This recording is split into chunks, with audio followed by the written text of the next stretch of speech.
అందరికి నమస్తే. రాష్ట్రంలో అధికారంలో ఉన్నది ఒక పార్టీయే, కాంగ్రెస్. మిగతా మొత్తం ప్రతిపక్షాలు. బీజేపీ ఒక ప్రతిపక్షం, బీఆర్ఎస్ ఒక ప్రతిపక్షం, ఎంఐఎం ఒక ప్రతిపక్షం, ఇంకెవరు ఉంటే వాళ్ళు కూడా అన్ని ప్రతిపక్షాలే. అయితే రాష్ట్రంలో చాలా సమస్యలు వచ్చినాయి, చాలా సమస్యలు సృష్టించింది ప్రభుత్వం కూడా. ప్రభుత్వం వర్సెస్ ప్రతిపక్షాలు ఉంటాయి ఎక్కడైనా సరే రాజకీయం. మన దగ్గర ఏం రాజకీయం నడుస్తుంది, ఇష్యూల వారిగా మాట్లాడదాం. ప్రతి ఇష్యూలో ఎవరి స్టాండ్ ఏంది, పార్టీలకు స్టాండ్ ఉండాలి, కానీ అది జనం స్టాండ్ అయి ఉండాలి. జనం స్టాండ్ కాకుండా మా లీడర్ చెప్పింది కాబట్టి అదే కరెక్ట్. మా లీడర్ ఇప్పటిదాకా ఒక ఆయన నన్ను దేవుడు అన్నాడు, రేపు మా అదే లీడర్ వచ్చి ఆయన దేవుడు కాదు దొంగ అంటే నేను కూడా దొంగ అంట. ఇప్పటిదాకా దేవుడే మా లీడర్ చెప్పింది కాబట్టి, అదే మా లీడర్ ఆయన దొంగ అన్నాడు కాబట్టి నేను దొంగ అంట. అట్లాంటిది ఉంటే అది స్టాండ్ కావు. వ్యక్తిగత స్టాండ్ ఏమని ఉండొచ్చు, పార్టీకి ఒక స్టాండ్ ఉంటుంది, అది జనం స్టాండ్. అసలు ఎవరు ఏ విషయంలో ఏం స్టాండ్ తీసుకున్నారు, తెలంగాణలో జరుగుతున్న రాజకీయం ఏందో మీకు చూపిస్తాను నేను. అంతకన్నా ముందు సబ్స్క్రైబ్ చేసుకోండి. ఇక్కడ చూస్తే మనకు ఎవరి స్టాండ్ ఏంటని పెట్టినా నేను పెట్టి, మన దగ్గర ఉన్న ఒకటి అధికార పార్టీ బీజేపీ ప్రతిపక్ష పార్టీ, బీఆర్ఎస్ ప్రతిపక్ష పార్టీ, ఎంఐఎం ప్రతిపక్ష పార్టీ.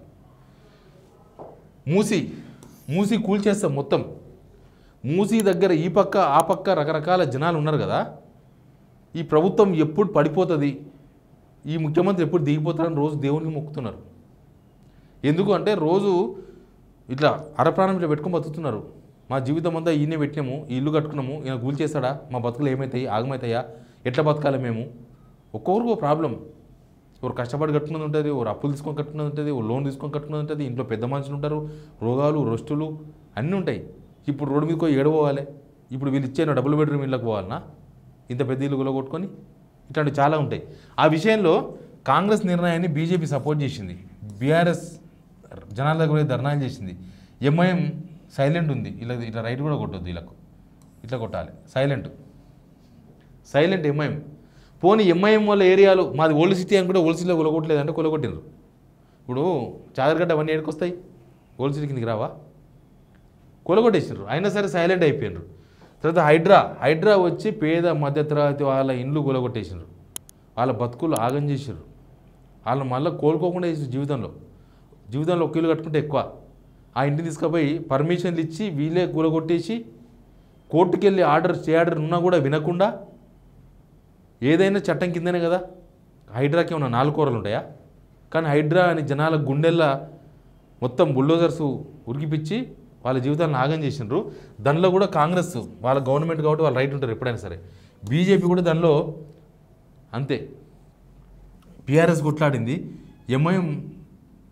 ఎంఐఎం వాళ్ళ కాలేజీ కూలగొడతా అన్నప్పుడు దీనికి ఓ అని పెట్టొద్దు. ఓ అంటే సైలెంట్, ఇది సైలెంట్ కాదు, ఇది జడ్డు బెదిరించింది గవర్నమెంట్ని. మా కాలేజీ దగ్గరకు రావద్దు, మా ఇలాగ రావద్దని.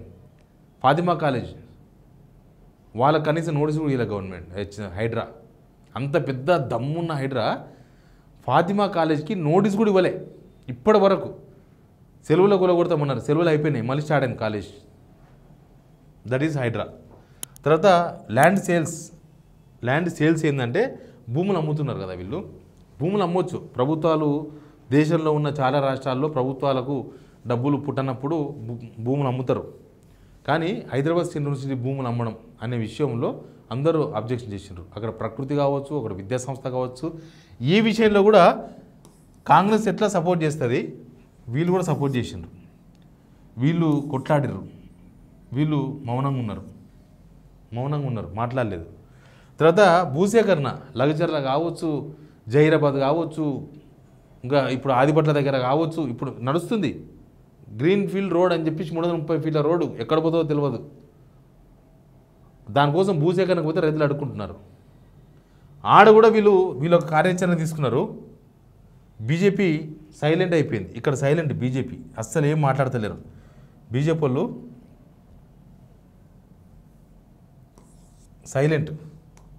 BJP silent. ఇక్కడ రైతులు కదా, వాళ్ళు జనం కదా, ఎందుకు సైలెంట్ ఉందో మీరు ఆలోచించుకోవాలి. ఎంఐఎం అయితే సైలెంట్. తర్వాత కాళేశ్వరం ప్రాజెక్టు విషయంలో వీళ్ళిద్దరు పదురుకొని ఏం చేశారో మీరు తెలుసు. ఇద్దరిది ఒకటే స్టాండు, ఉన్నదాన్ని కూల్చేసేయాలి, ఆ నీళ్ళు మొత్తం బంకచెర్లకు పంపాలా, ఇక్కడ తెలంగాణ ఎండబెట్టాలా. ఇది వీళ్ళు కట్టిన ప్రాజెక్టే కాబట్టి వీళ్ళు ఖచ్చితంగా దాన్ని వ్యతిరేకిస్తారు వీళ్ళు చేసే పనిని. ఎంఐఎం అప్పుడు ఒకలాగున్నది, అప్పుడేమో కాళేశ్వరం మంచి ప్రాజెక్టు, కాళేశ్వరం సూపర్ ప్రాజెక్ట్ అని చెప్పిండ్రు. ఇప్పుడు సైలెంట్ అయిపోయింది కాబట్టి వీళ్ళకు TO అని పెడదాం. తర్వాత చెర్లపల్లి రైల్వే స్టేషన్ కుప్ప అయింది తెలుసుగా, వాన పడితే కుప్ప మొత్తం మీద ఉన్న రేకులన్నీ ఎగిరిపోయి చిన్న భిన్నం అయిపోయినాయి. ఆ విషయంలో వీళ్ళు సైలెంట్గా ఉన్నారు, వీళ్ళు సైలెంట్, బీఆర్ఎస్ సైలెంట్. ఆ విషయంలో ఎందుకు మాట్లాడలేదో తెలియదు. తర్వాత బీజేపీ వాళ్ళదే కాబట్టి వాళ్ళు సమర్థించుకుంటారు. కాంగ్రెస్ సైలెంట్. మరి కాళేశ్వరం మీద అంత ఉరుకులాడుతున్న వాళ్ళు కాళేశ్వరం మీద అసలు మొత్తం ఏదో అయిపోయిందన్న వీళ్ళు, కాళేశ్వరం కాడ మొత్తం ఏదో అయిపోయింది, ఇంకా మొత్తం తెలంగాణ మొత్తం ఆనే ఆగమైందని చెప్పేవాళ్ళు. సెంట్రల్ గవర్నమెంట్ కట్టిన చెర్రపల్లి రైల్వే స్టేషన్ ఆగమైతే ఎందుకు కాంగ్రెస్ సైలెంట్గా ఉంది అంటే వీళ్ళకి సహకరించడానికి ఉన్నదా? వీళ్ళు సైలెంట్, వీళ్ళు కూడా సైలెంట్. ఆ విషయంలో వీళ్ళు కూడా సైలెంట్. తర్వాత సుంకిశాల రిటర్నింగ్ వాళ్ళు పడిపోయింది, మీకు తెలుసు కదా. పడిపోతే వీళ్ళు సైలెంట్ ఉంటారు, వీళ్ళ గవర్నమెంట్ పడిపోయింది కాబట్టి. వీళ్ళకేం రోగం వచ్చింది, వీళ్ళు మాట్లాడాలి కదా. వీళ్ళు కాళేశ్వరం మీద ఎగిరెగిరి పడుతున్నారు. కాళేశ్వరం తీసుకుపోయి గంగలో కలపాలంటారు, ఇక కాళేశ్వరం వదిలేయాలంటారు, ఇక కాళేశ్వరంలో కోట్ల అవినీతి జరిగిందంటారు. మరి ఇక్కడ ఎందుకు మాట్లాడతలేరు? సుంకిశాల విషయంలో మెగా కృష్ణారెడ్డికి లొంగిపోయినరా? ఏం జరిగింది? కాంట్రాక్టర్ అక్కడ ఇక్కడ ఒకడే. తర్వాత సుంకిశాల విషయంలో వీళ్ళు క్వశ్చన్ చేస్తున్నారు. ఇక వీళ్ళకి సంబంధం లేదు, మాకు సంబంధమే లేదు, సుంకిశాల మన రాష్ట్రంలో జరగలేదని. వీళ్ళ రాష్ట్రం అంటే ఓల్డ్ సిటీ, మా రాష్ట్రంలో జరగలేదు అనుకుంటున్నారు వాళ్ళు.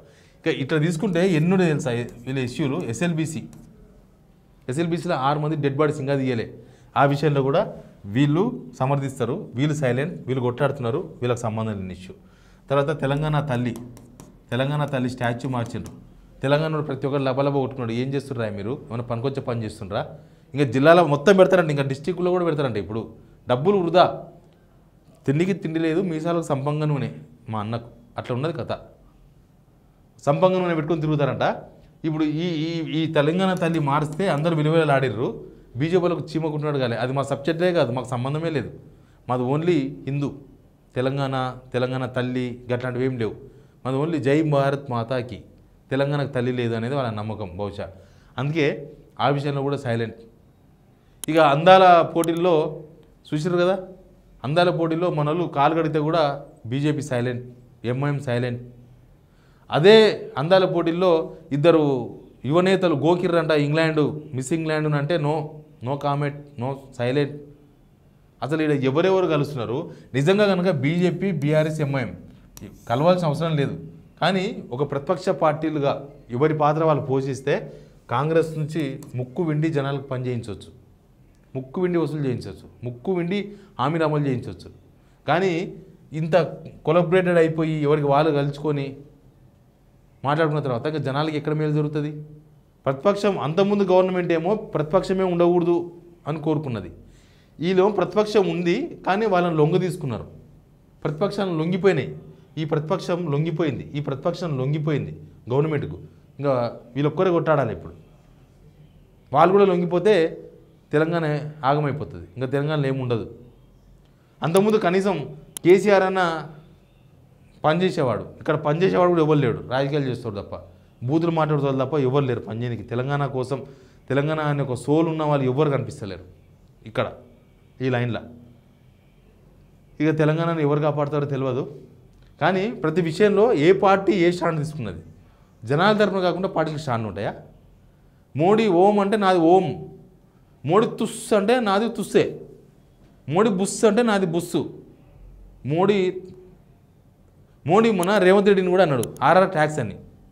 మోడీ ఆర్ఆర్ ట్యాక్స్ వసూలు చేస్తున్నాడు, ఎవరు? రేవంత్ రెడ్డి ఆర్ఆర్ ట్యాక్స్ వసూలు చేస్తున్నాడు అని చెప్పేసి మన లోక్సభ ఎలక్షన్స్లో ప్రచారం చేసిండ్రు. వాళ్ళు ఇక్కడున్న బీజేపీ నేతలు అదే స్టాండ్ తీసుకున్నారు రేవంత్ రెడ్డి విషయంలో. వాళ్ళు దోసాన్ని ఎందుకు ఇస్తున్నారు? అదే రాజకీయం. Please subscribe signal TV.